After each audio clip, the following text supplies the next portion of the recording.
In 2008, 13-year-old Mesa resident Jacqueline Vega, known as Jackie to friends and family, was diagnosed with systemic lupus. It first started out when she got a little mass on her chest.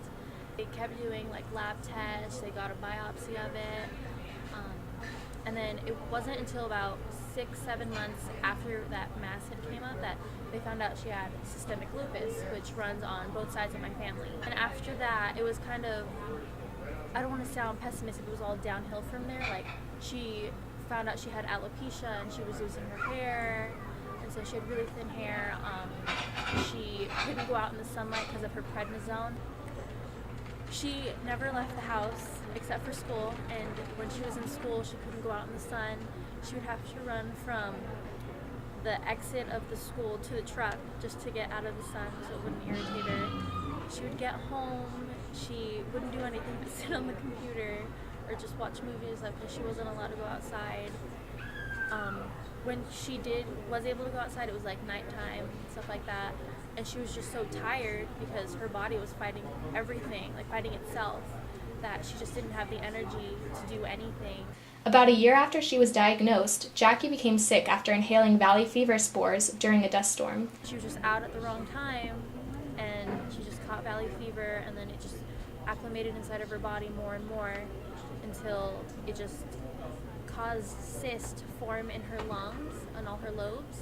Tried to drain all the fluid from her lungs, but it just wasn't good enough because some of the cysts were rupturing. There was a lot of pus in there.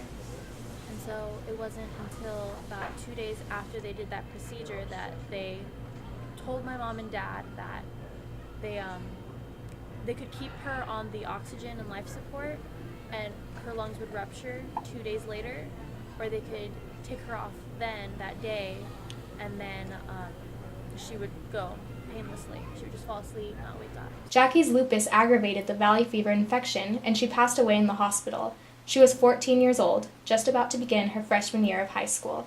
Before she passed away, I was terrible. I was into drugs and drinking and just partying. I was promiscuous. After she passed, I kind of just became level-headed. So for me, it was beneficial. I hate to say that. I really wish she was here. But if she hadn't have passed away, I don't know what would have happened to me. I wouldn't have had my son. Before she passed away, I had no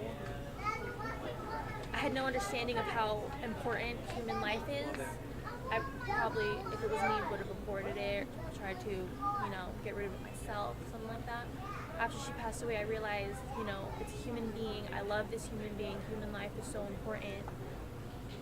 And I'm ready to take care of someone that's not myself. I want to be selfless. I want to raise someone to be in the world, to be as amazing as my sister was.